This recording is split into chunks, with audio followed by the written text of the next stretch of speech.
in pursuit of what you're truly meant to do, you have unlimited energy. You have, unlimited passion. You have unlimited ideation because you're pursuing something that was meant for you. And if you're not, if you're on a different path, you'll feel it. You'll feel that misalignment. And it's usually going to be exhausting. It's usually going to be something that you don't have the unlimited energy toward. Hello everyone, I'm Ali Nasser, and today I'm hijacking the Justin Goodbread show. Justin and I go back a few years and we share many aspects of our business journey, and we always hear Justin interview others and Justin share his wisdom. I thought it'd be a great opportunity today for me to interview Justin, kind of take advantage of being in the interviewer seat, and ask Justin some questions about his journey, his experience, his impact, and what's next for him. So today it'll be Ali Nasser running the Justin Goodbread show, and we're excited to give you a great episode. It might be a little bit longer than usual, but we're going to have a great dialogue and dive into Justin's journey in a way that we haven't done so before. Justin, welcome to your show. Brother, I could not think of a better person to be on the other side of the microphone asking me questions. The relationship that you and I have, it is deep. I deeply respect you. And man, I'm just excited to see what you're going to pull out of me. I'm a little scared, to be honest with you, but I'm following you, brother, trusting you. Awesome. It's always what you're fearful of that you should lean into. So anytime you're scared to say anything, just say it, because that's exactly where we all want to go. Okay, so I'm following you. Today, you have had multiple successful exits in your business. You've built education for financial advisors to really expand their work. You've built education for business owners to expand their business value. You've been a consultant and a keynote speaker impacting audiences across the country. There was a place that it started. There was a key business that started or sparked the flame that led to this whole journey. Speak to us about that, what business that would align with, and how that business got started, and what was the spark for Justin Goodbread that entered into this particular channel and this particular impact. Yeah, so I have to take it way back to my teenage years, man, if I'm going to be completely authentic and transparent here. Mom and Dad raised my brother, my sister, and I. I'm the oldest of three. They raised us to disrupt the status quo of their lives. They were both raised from very humble beginnings, dysfunctional families, and they were doing just the very best they could, Ali. And they came across this company back in the 80s called Amway, which is a multi-level marketing company. And they learned some principles that success is possible for anybody, especially those who desire it. And, my dad was a blue collar worker. In the beginnings, he was working construction. He ended up working for the Georgia Port Authority for over 25 years, loading ships to carry grains and corns and cars across the country, across the world. My mom ended up working in the hospital and being a stay-at-home or a home healthcare nurse. But they, as blue collar workers, as I would say, they wanted something different for their children. And so they spent a decade investing in our knowledge.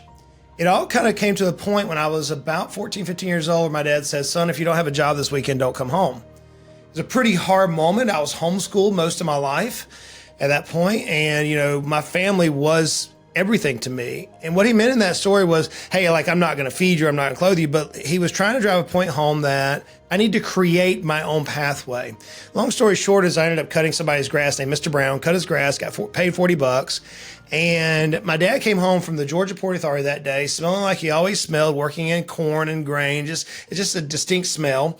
And I'm sitting in the garage on our stoop, and he sits down beside me, just tired, Ali, just beat down from that day's work. And I'm smiling. I smell good. I already had a shower. I'm in my shorts, my flip-flops. And he said, he goes, so did you make some money today? I said, yes, sir. I made $40 cutting the grass. He goes, how long did it take you? I said, it took me 2.5 hours. He said, okay, you owe me $5. I said, whoa, why? He goes, well, you use my lawnmower, you use my gas, and so that's rent and fuel, but you got $35. And I was like, okay. And he goes, here's the principle, son. If you work for yourself, you're in control of your destiny. If you work for the man, as he called it in his vernacular, if you work for the man, you're going to come home like me. And I don't want that for you and your brother and your sister. And so, man, that launched the journey. That was the very first journey to now we had lawn care by the boys. My mom quit the work at the hospital to come and teach my brother and I how to run a business. And in 2 years, within 2 years' time, Ali, my brother and I each were making more income, net operating income, than my mom and dad were making together. So the two boys, age at that time 17 and 15, our take-home pay was greater than the combined efforts of my mom, who was a nurse, bachelor's level nurse, and my dad, who was working for the Georgia Port Authority. At that moment, man, the passion for entrepreneurship, being a business owner, was kindled. And now some 30 years later, it's been refined and honed down to where we are today. That is incredible. I've heard stories about entrepreneurs getting started early. Usually, most entrepreneurs, they started their journey between 9 and 14 years old with a lemonade stand, a paper route, some type of lawn mowing business, babysitting, something that gave them an opportunity to create something for their future. I've never heard of two teenage boys out earning their parents' combined income at 15 and 17. That is incredible. And when you think back, your dad, he obviously had a big impact on your life with this particular story, this particular journey. What was it about his thinking, or whatever it may have been, if it wasn't thinking, that made him so clear and so sure that you should take a different path than he may have taken? And also having the wisdom to open up that path when he had chosen maybe a different path on his own. Any insight to that? That's a really emotional comment to go there. Thanks right away, by the way, on that one. My dad could barely read or write, barely got out of high school. In fact, if you sat by him in church as he was taking notes in his Bible, you would see his shorthand. He could know what he was saying, but you couldn't understand it. He could not write very well. My mom was college educated. My mom's a Spitfire. Both these people are my heroes. They had a simple desire that so many of us as parents want, and that is for our children to do better than whatever that better is, whether it's health, finance, spirituality, whatever it may be. They want us to do, I want my children to do better than I've done, whatever that may be for them. And I can remember Dad making these statements like, God gets no glory in quitting. But he got these statements not from being able to read or write. He got them from listening to Zig Ziglar, Les Brown, Robert Kiyosaki, Dave Ramsey. Whenever they would travel to take us as homeschoolers to conferences to invest in our knowledge. And ultimately, Dad would just repeat what he had heard from stage in his own feeble attempt to try to pour into us. My mom would actually be the book person. She was the bookworm. She's the one who taught me the joy of reading. You know, I love to read. I have books all around me. I love to read. And she taught me this. So between the two of them, you had one who loved to read and one who taught us, who was actually our teacher, my mom. And you mind my dad, who was maybe some people would say not very educated, but wise beyond measure in the fact that he was willing to do whatever it took to give my brother, my sister, and I the opportunity to excel far past what he ever had. And I think it was that choice. I often say the word decide. He and my mom decided that they were going to take this path. And whenever I say decide, I go back to the original root. That means to cut away all other options. It wasn't a choice. It was, no, we are going to do this. We don't care what the scoffers are going to say. I mean, homeschooling even back that day, dude, was rough. I mean, it wasn't like it is today. We were weird. We still are probably, but we were weird back in the day. And they decided that they were going to put their kids everything they could into giving us an opportunity to excel. And the only way they knew how to do that was business ownership.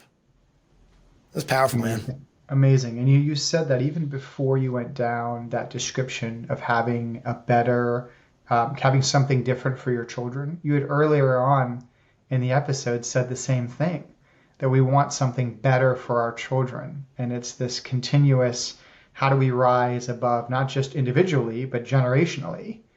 And I know that in your day-to-day life, you're constantly looking for ways to elevate your fundamentals, ways to elevate your state, ways to elevate your output. So when it comes to, on a daily basis, when you think about the fundamentals you follow to help put you on this path to success, what have been some of those evergreen fundamentals that you followed from the beginning? Maybe you learned them from the family or parents, but what are those evergreen fundamentals that you say, for Justin to perform at his best and continue to make those incremental changes that create exponential results, what are Justin Goodbread's fundamentals? Phew, that's a question, brother. So I have 12 values. I don't have time to go through the 12 values. I've recorded that in many podcasts, but there's several things that I've learned throughout the years. One of them was, I can remember this conversation like it was yesterday, son, run your race. Run your race. God's equipped you to do only what he's equipped you to do, and no one else can do what you've been designed to do. And I say that to every business owner, that God is preparing us what he's prepared for you and only you. And so whenever I have a tendency to cast my eyes to an Ali and say, man, how is Ali rocking it out? Let me copy that. If I'm chasing you, brother, then there's no end for me. So, but if I look at my race that I am designed to run, and I'm working within my, as some people might say, zone of genius, my skill sets, and I'm not worried about the naysayers. And all I'm worried about is impact is my word. You know that. I love impacting people. If at the end of the day, I'm impacting people, that's a big deal. So run my race is one. Another one that my uncle taught me was yes, sir, no excuse, sir. In other words, he would say, son, whenever somebody asks you to do something, you'll say, yes, sir, which means that you are going to take on full authority and responsibility to do that particular job. Or no, sir, I'm not going to take on that responsibility. But if you say yes, then there are no excuses. If you say yes, then you've got to do everything in your power to deliver on that particular outcome. And he would say, son, there's only two things in life, results and excuses don't matter. They don't count. So, whenever I'm running my race, and now I'm looking at somebody and I'm saying, yes, I'm going to take this on, or no, I'm not. And if I look at it in the context of running my race, then I'm going to do everything in my power. As my dad said, son, you're a Goodbread. No one's ever going to forget that name. Do what's in your power to keep your word, because that's all you have. So I had these little ethos, if you will, these things that are my driving principles, 12 values. I talk about turn the turtle, a little trip that my dad and I had in the woods, turning a turtle over. I talk about that, dive to the bottom whenever there's a problem. I want to get to the very root of the problem. Oftentimes I'll stop short of that. Anytime I don't find the root of that particular problem, I end up shortchanging myself, and I end up leaving a distasteful taste in my mouth, and perhaps those around me. So, man, I've got these things that over the years I've just relied on. At the end of the day, though, I believe this firmly. Whenever that time comes where I go to meet my maker, around that bed, hopefully, Lord willing, my family will be there, and maybe a few of my closest friends. That's who matters. And at the end of the day, I want that group of people to say, he gave it his all. He did everything he could to impact people with his mission that God designed him for. It's beautifully put. And I can tell you already, you're making that impact. You're living that impact. As I listen to your work, as I read your book, as I listen to podcast episodes, as we spend time right now, or, on a patio in Florida, looking over the ocean, you've always been someone that connects deeply and has big impact and speaks from the heart. So you are living your legacy in every way. I appreciate you sharing that. I wrote down a few notes there. You're running my race, and then yes, sir. It makes me think of Yoda from Star Wars. Yoda says, "Do or do not. There is no try." And when you mention that, yes, sir, there's no try in Justin Goodbread. It's if I say I'm going to deliver something, there's only results or excuses. I'm going to deliver it. Right. So there's some gems inside of what you just mentioned. So you started, working in your teenage years. You started building kind of your own business, your own income. What was the path that led you to step towards business value work and financial advisory work? Tell me a little bit, shifting gears a little. Tell me a little what took you towards the financial spectrum of planning and expanding in that world. Yeah, so I was recruited actually by American Express Financial Advisors after I sold my first company. And Emily and I just moved here to Knoxville, and they said, hey, we'll pay you some money if you can pass these 3 tests. And I had no idea what these tests were, but I'm like, look, I can do anything I put my mind to. I've always believed that. And if you're going to pay me thousands of dollars in a 30-day time period to pass some tests, I love learning, so let's do it. So I passed these tests. which come to find out they're kind of difficult to past them. And they gave me the money, like, dude, you're the first person ever done this in our little group here. So then that led me into the financial world. And honestly, I didn't want to be a financial advisor. I didn't want to deal with stocks and bonds. In fact, you've heard me say that if I have to talk about stocks and bonds, I stick a fork in my eye, move to Idaho and sell llamas, because dealing with the investment world just is so opposite of the way my mind thinks, in the sense that we can invest in things that we can control and often yield a better result.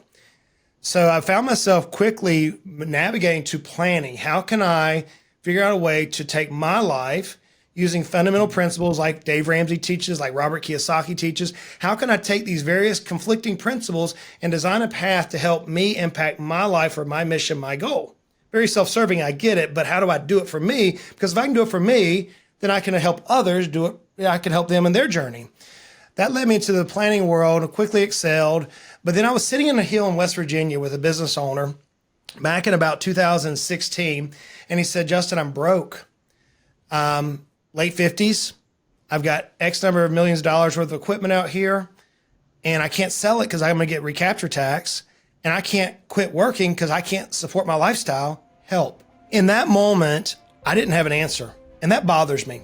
As somebody who is a planner, whenever financial advisors often are faced with problems, we go and research. I could not answer his question. I said, I'll tell you what, give me 6 months, I'll have you a solution. So I began working. I began reading every book I can on how do you take a business and grow a business? How do you scale a business? And then I found this concept of value, that every company has value. And if we can focus on driving value in the company, profitability will follow. If we can focus on driving value, the revenue follows, the harmony follows, the freedom follows, if we can focus on value. So quickly dove into the value world, earned some credentials, the Certified Exit Planning Advisor, Certified Value Growth Advisor, which were kind of like a framework, but it really built on 20 years of building businesses and selling business. Remember, I'd already sold 3 companies at this point. And I'm sitting here going, there's a way to make this work for this guy. And that's all I'm worried about right now is his problem. And in that moment, man, it was like as if the yellow brick road, if you will, from the Wizard of Oz just illuminated in front of me. It's like there is a pathway that a business owner can walk down that can afford them everything they desire if they're willing to take the journey. So now I had to figure out, how am I going to make this journey work? How can I simplify this journey for me? A country boy lives on a dirt road in East Tennessee. How can I simplify this so my brain can process it? And there's so much academia out there that it often goes over my head. And if it's going over my head, I'm not the sharpest tool. I know it goes over so many of my brothers and sisters who are business owners, and they're just seeking help. So I began talking into a microphone, about finances, about what I'm learning in my company. And literally it's documented to this day. You can go back in the Justin Goodbread show, back in the episodes of episode 3 and 5 and 6, and you can hear this journey that I'm walking my company through. And what I noticed is as I was building value in my company, others would say, hey, how are you doing that? What's impacting? Teach me. And I began teaching, began writing books, began writing articles for national publications like Forbes and Kiplinger and so many others.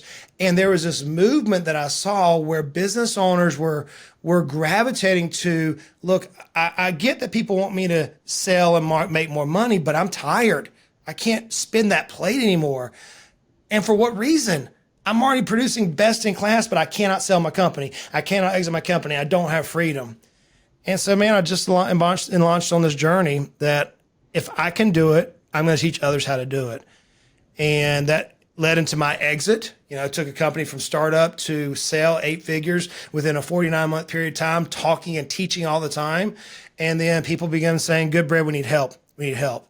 So then it became a journey of how do I package it so that I could continue to have freedom, invest in my family. My son and I are going elk hunting and for 2 weeks, just going dark. I'm looking forward to that. How can I continue to do that, but at the same time impact as many business owners, these 32 million business owners out there in our ethos who are also wondering the same thing. How do I create value? How do I create income? How do I create freedom and not violate my core values of who I am as a mother, father, husband, wife, teacher, son, whatever it may be? How do I do that? And so the journey's been a fun journey. I would never have dreamt I would be here where I'm at today. I've been blessed beyond measure, but it's something that I'm deeply passionate about, unlocking the liberty for our business owner friends. Well, your passion is exuding from you. There's no question. I love the passion. It fires me up. So I heard a few things in there that I wanna unpack a little. So first, you have these great fundamentals, just work ethic, principles, I'm going to deliver results. Then I hear someone comes along and has a problem that you don't know the answer to. And instead of saying, hey, I don't know how to do that, or I don't know the answer to that, I'm going to figure this out, even if it takes me 6 months to figure it out. And someone created, whether it was a direct challenge or just a situational challenge, they had a question that you didn't know the answer to. And then you then made it your purpose or your calling to go figure out the answer to that question. And as you help that individual and created an outcome that maybe they wouldn't have created on their own, and they gave you a question that you maybe wouldn't have had, to ponder on your own had they not posed it or posed that challenge, you then create this whole system that can then be, or you create a solution, I really should say, that then turns into a system that you can use to repeat and to impact others. And then you go expand that system, and in a period of 4 years, build this, 8-figure exit. And then your outcome from all of this is staying true to your principles and living the life that you truly desire, creating the experiences that you truly desire, creating the impact that you truly desire, kind of living, if I might say this, in alignment with your values, but also your values for time and energy and experiences, all while impacting people financially and personally in a positive way. Justin, can you just take a moment? Let's just take a moment to recognize how big of a deal that is and how much of a positive impact that makes in the world. I don't think I've ever heard anybody put it back to me as I say what I said. So that's interesting to hear you come back across the airwaves at me. It's very humbling, actually, if you think about it. And that's why I'm doing it, brother, because you're doing something special in the world. And I'll put it this way, right? You started out and you said, we wanted something different for our children. And you talked about your parents wanting something better for you. I know that any parent out there, your father included, you included, me included, you want to raise children to be, positive contributors to society. You want to make children have a good life. Everything that you're doing, you're living out that desire and that legacy.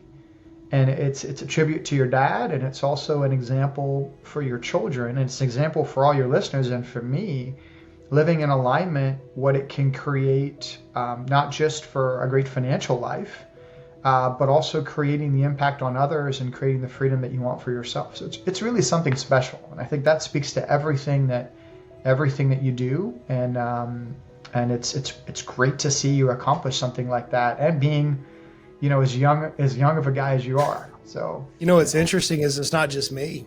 My brother and my sister live in the same life and having the same success as business owners. So I'm not the anomaly here. I'm the oldest. I'm the most outspoken because of the platform I have. But my brother runs a dynamic business, an unbelievable business in the islands of South Georgia. My sister and her husband are, I think, 5th generation loggers that run a business that is powerful on what they're doing. So it's not just me. I think it comes back to is a simple principle of who is Ali and what is your mission? Who is Justin and what is my mission? Who is the listener and what is the mission? One of the things that I struggle with in that moment on that mountaintop was not knowing the academic side, right? All the different things I'd read and I experienced, and not knowing that. But more importantly was, how do I find the solution? Now, in that 6-month period of time, it cost me like 70 grand in education, research, and everything just to find the solution for him, because it was his journey that we were trying to impact. Now, he was paying me very, very well, to find a solution for him. In a almost 5-year period of time, he went from being broke to a Decamillionaire himself, following these same principles. So I saw it happen in his life as it was happening in mine, as it was happening in my sisters and my brothers and so many others. It comes down to, at the end of the day, I think one of the things that I missed for 20 years, and I said this in the podcast, I think it was episode number 502, that for the first time in my life, I know exactly what I was placed here on earth for. And it took 25 years of building up that muscle memory, if you will, of breaking it down, removing all the other distractions to say, this is it. What's interesting is that as a coach, now, and you've seen this as you coach people, whenever we coach people, we can bring somebody through very good questions.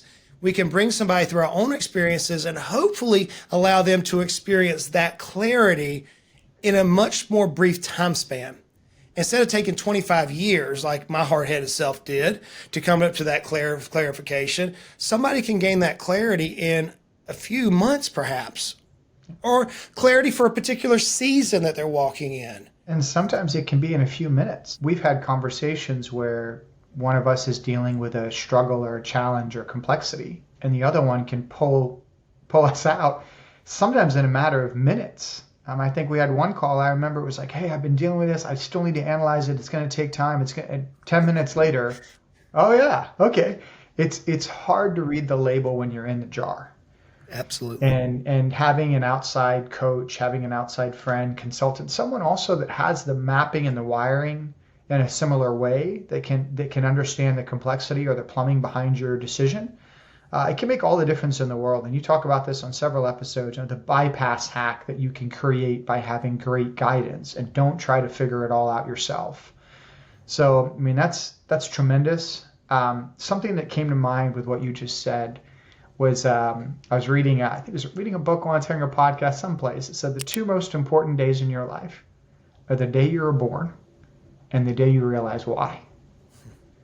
And what you just talked about, it was such clarity, is I knew what I was put on this earth to do. And that's something that when we can actually chase I'll quote the alchemist here, chase our personal legend, or, fulfill that destiny, in pursuit of what you're truly meant to do, you have unlimited energy. You have, unlimited passion. You have unlimited ideation because you're pursuing something that was meant for you. And if you're not, if you're on a different path, you'll feel it. You'll feel that misalignment. And it's usually going to be exhausting. It's usually going to be something that you don't have the unlimited energy toward. When you look back over your journey, and I know you already know what question I'm going to just from what I said. When you look back over your journey, what was a time where you saw yourself going down a path? It may have been a good path, may have been a positive path, but it wasn't your true alignment. And a difficult decision had to be made to realign toward your right journey, your right path. And maybe there was a lot of adversity there. Maybe you were climbing the wrong mountain, but some pivotal point in your life where you had to learn a big lesson, face adversity, and shift towards a different direction, and something that was hard for you. Is there a journey or an experience that comes to mind on that topic, Justin? There's a lot of them, brother. A lot of them. You know this. There's I think whenever we see people who we might aspire to be, or we might label them successful, often we forget that there's a litany of pain that's underneath that particular status. Probably the hardest decision I ever had to make was selling Heritage Investors, Heritage Business Advisors, and Financially Simple. Probably the hardest decision ever. Why? Because I was having fun. I built a business, high margins, very profitable, very valuable within a very short time frame. I'm now in national press. I mean, my book hit #1 Wall Street Journal bestseller, #56 USA Today, Amazon, so many categories on Amazon. And lo and behold, COVID hits and Emily gets sick.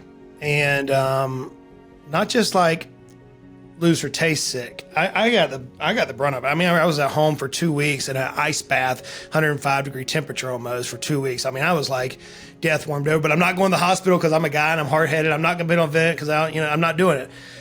Emily just lost her taste, but then a few months later, there was some issues, some major issues, where it got to the point of, hey, your wife in all likelihood is not going to make it through this.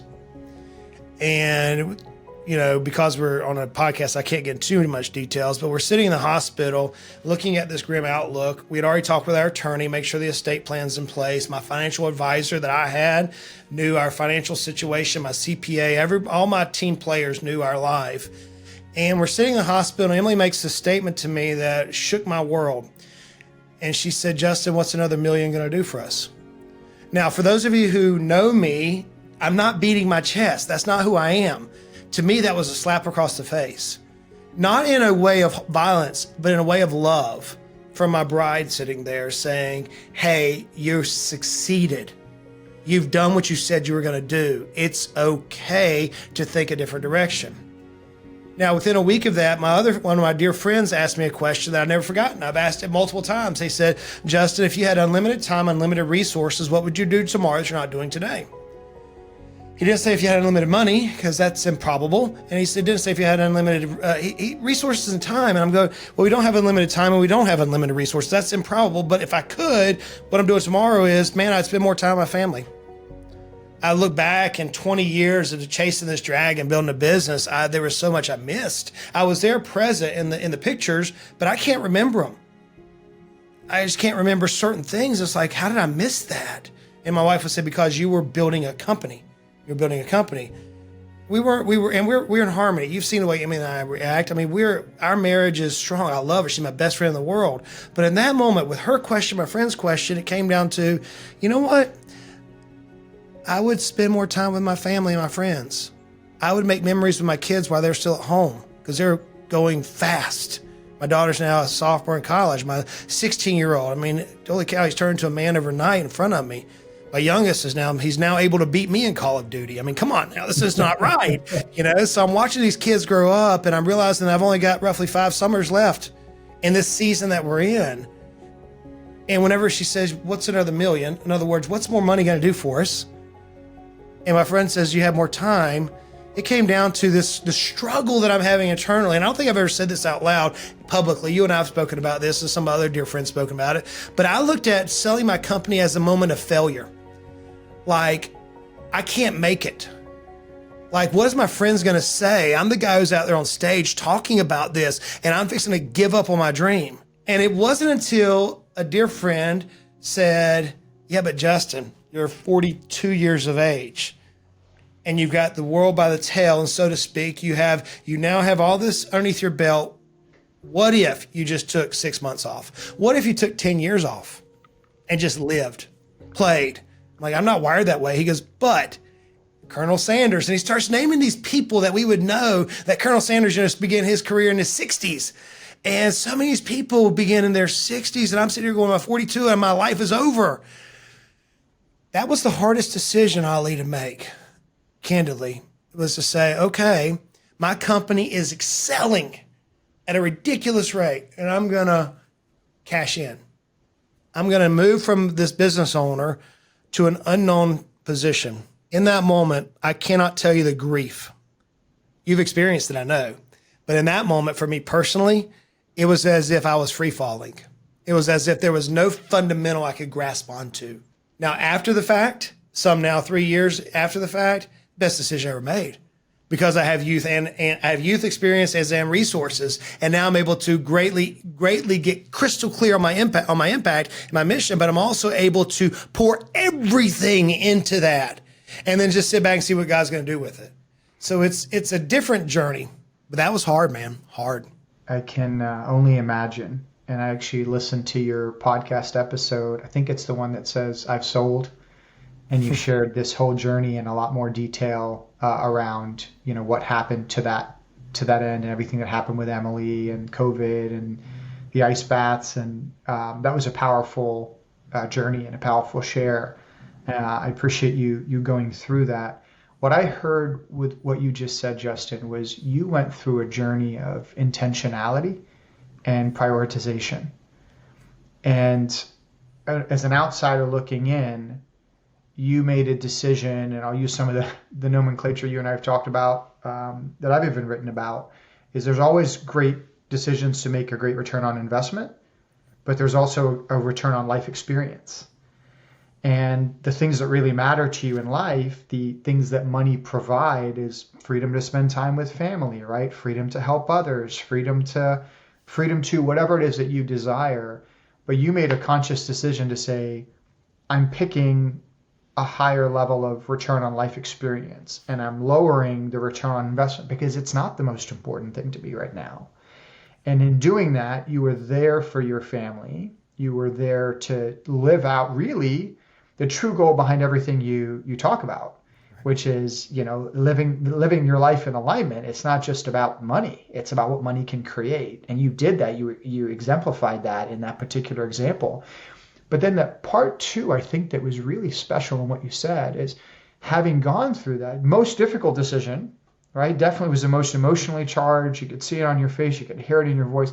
But that decision led you to your best future. It's like you faced the biggest fear, and then it led you to a future where now, correct me if I'm wrong, you are living in total alignment in the sense that where you're applying your resources, energy, and effort today, it's like you were climbing one mountain and you ziplined with this decision, you ziplined to another mountain, but the other mountain you ziplined to was the one you truly wanted to climb, maybe at the pace that you wanted to climb it, and with the life experience that you desire that can have you spend 2 weeks elk hunting with your son, but you're now able to apply that energy and effort in a more balanced way because you did the grinding years, right? You did the grinding years, it sounded like, for almost 30 years, from your teenage years to your early 40s. And now you're choosing intentionally to live a life with greater alignment between family, impact, business, money. And that's an example to everyone. I think that's an example to almost every entrepreneur out there, because the easy path is to get addicted to more. And be one of those people that's sitting on their deathbed that regrets not investing in family or not spending more time in self-reflection, but instead you made a conscious decision to live in a greater level of alignment. And that's incredible, brother. It's very hard though. What you just described back to me is hard because even today, as I'm, rebuilding a lifestyle coaching business that affords me that for at least the next 5 years, right? My kids are home. My tendency and my knowledge and my drive wants so bad to relaunch and create another 8-figure business to say, hey, can I get this thing to a 9-figure business in 5 years versus an 8? And so my drive wants to do that. But anytime I start feeling that way, Ali, something misaligns. My friends, you've seen it. My wife sees it.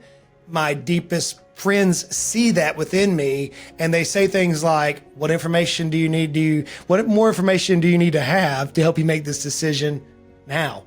I would say none, because that's the question you posed to me in a moment, right? Because my friends see that misalignment. So as the entrepreneurs and business owners that those of us who listen to me are, there's this drive that God's given us. And to sell or to bring harmony into whatever that full desire is, breaking the old habits, it is dadgum hard. It's just hard. Being completely authentic here, it's hard. But I think at the end of the day, just knowing who our ethos is, knowing what really matters, and keeping that paramount. This morning, I was shooting something for a social media, and I said, the only 3 things that matters in life: my faith, my family, and my friends. That's really what matters at the core of everything, right? And if those 3 are in harmony, I'm living the life I dream. I'm living the successful life that I desire. And whenever they get out of alignment because of my tendencies to go and drive value within my own company or build scaling systems or those things, I start feeling that friction. And it's like, I don't like this. I don't like this. And I want to grow. And so even though I've sold, I'll tell you, man, it's still a battle. It's still a battle on knowing how to move forward, creating the maximum impact around faith, family, and friends. Those 3 F's. Do you ever feel as though there's always a period where you have to maximize, right? Especially when you're building an entrepreneurial business from the ground up. And I know a lot of business owners, a lot of advisors that are looking for next levels of growth or finding ways to maximize. But sometimes maximizing isn't the right answer. It's prioritizing what really matters to you.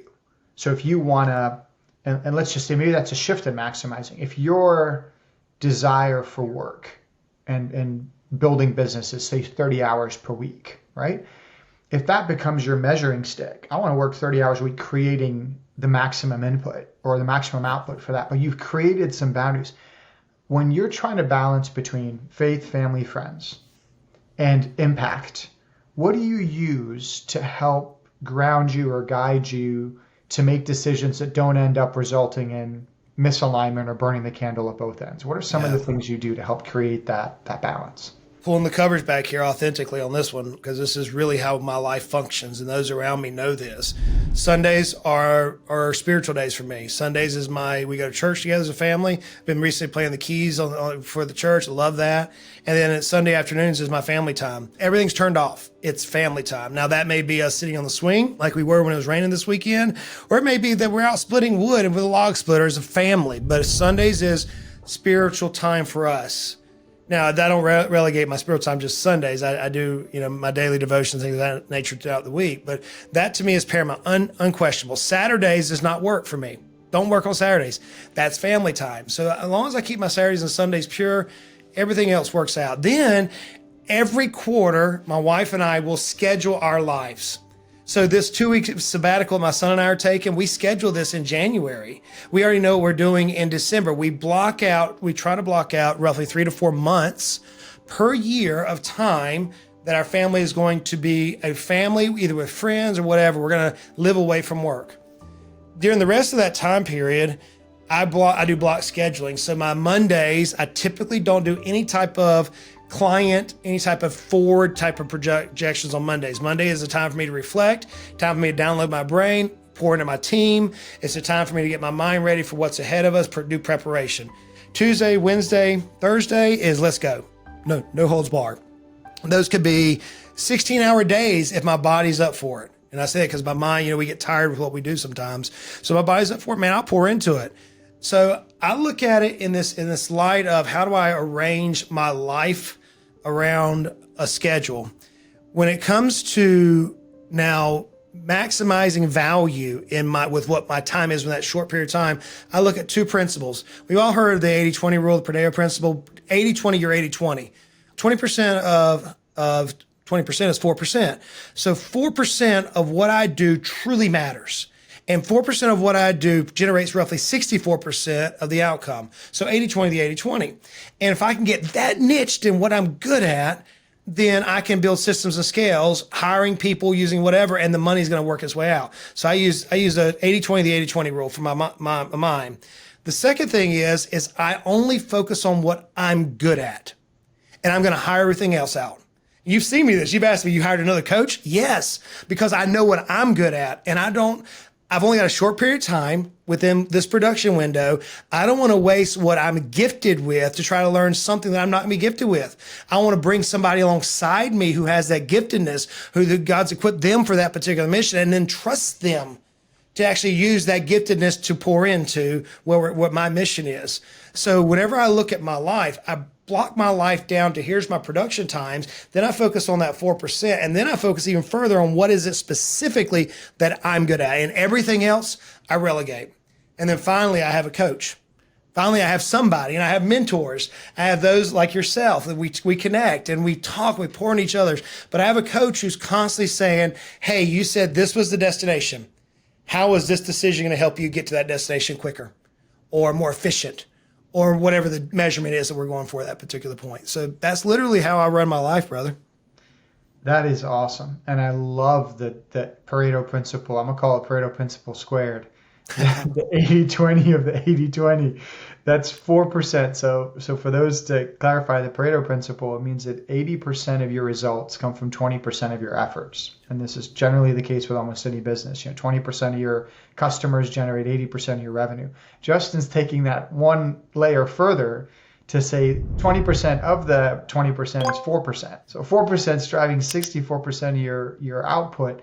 That is magic, because that really allows you to dial into the exact things that are creating the highest leverage for you, which then creates, correct me if I'm wrong, but it gives you the ability to create such a drastic outcome with such a small amount of time, where you can live that balance of life because you're leveraging yourself and partnering with others.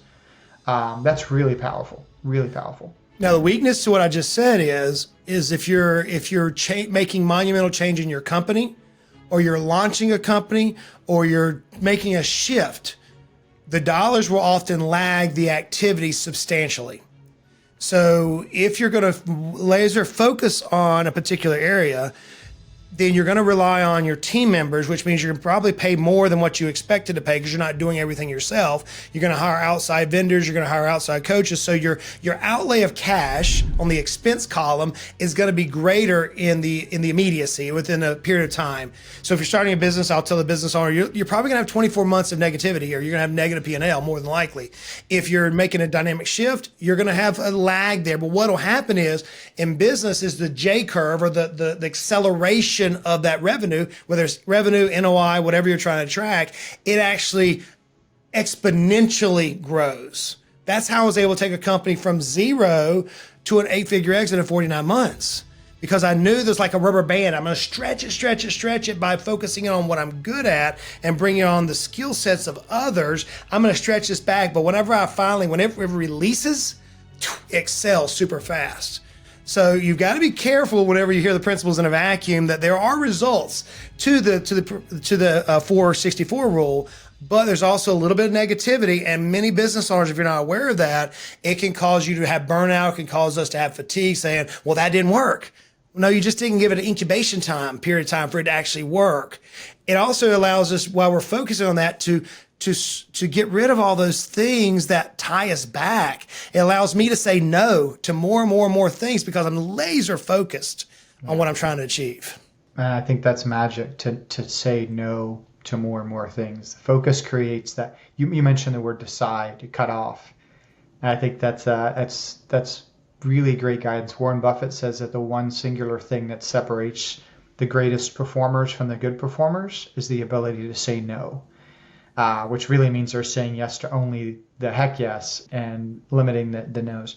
So let me fast forward here. Impact is a huge thing for you. 5 years from today, your best customers, your best clients, the people that you've been able to create the greatest impact on their life, what are they saying, in their experience? Because of Justin Goodbread's impact, I've been able to create, these outcomes. What are they saying? I think I would hope they would say something like this. Whenever I began my journey, I had this desired outcome. And I would hope they say this, because of Justin's influence, his impact in my life, he broadened our scope. We were able to achieve X greater than what we originally anticipated. And it's not about money. It's not about fame or fortune. It's about whatever that individual, whoever you are that's listening to me at this particular point, deep inside of you what you ultimately desire. You know it today. But there's some limiting factor. There's something there that is saying, yeah, but it's not possible. There's something there that's causing you not to think as big as you truly should think.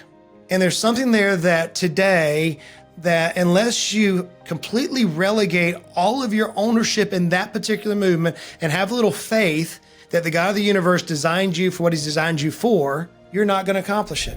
And so what I would hope is that whenever the journey's done, if I'm looking 5 years from now and a student says, whenever I met Justin, this is what I thought, and man, 5 years from now, I'm beyond what I ever dreamt was possible, because the blinders, this scarcity mindset, this inability, this whatever it may be that's holding each of us back is gone. And we completely relegate and relinquish ourselves to the destiny that God has created us for. If someone could say that, whether it be my children, my friends, my family, myself, those who I have the honor and privilege to serve, if they can say that, man, I think that this life and this mission that I'm on has been well worth it. It's hard to follow anything with that. That's about as perfectly put as it could be said. So, as we've talked here for feels like we've talked for 3 hours, but it's been closer to an hour. As you think about everything we've just discussed, and you want to leave your audience or your community with one thought from today's conversation, what would that parting thought be? You may not believe it's true, but I'll say it again.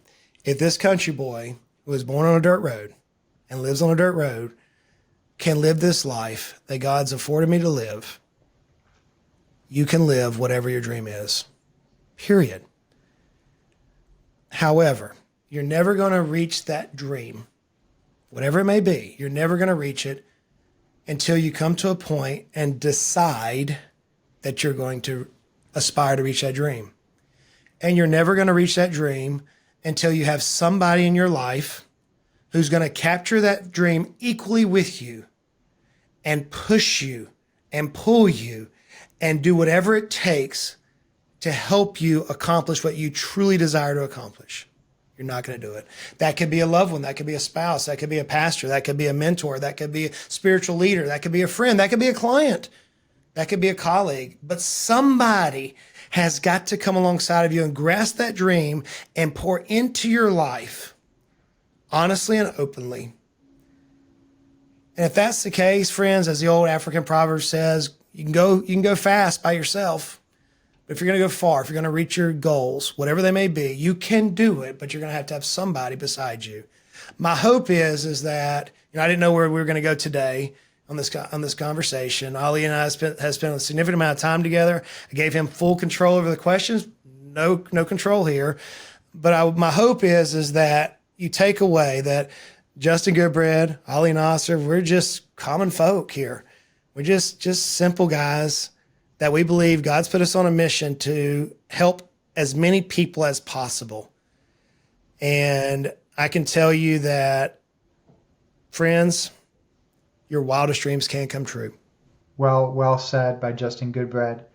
It's been a pleasure for me to host today's episode of the Justin Goodbread Show. I'm Ali Nasser, and Justin, it is a pleasure to be with you on this journey, brother. And thanks for having me come join the show, and thanks for giving me control of the questions to get all the guards down and all the good stuff that you've shared with us today. We all appreciate it. Absolutely. And friends, Ali's been on our show before. We'll certainly link all of his contact information. He is very humble, but this is a very, very wise individual and somebody that I put deep stock in. He's a counselor to me and a friend. And so if you're a business owner, I challenge you to read his book. It will change your life. He mentioned ROLL today. That is an acronym, and I'm going to leave it at that, but it's an acronym that if you can gather it, it will change your life. So friends, as I say every week on the show, y'all need to go out and make it a great day. Ali, thank you, brother. You're most welcome. Thank you, Justin.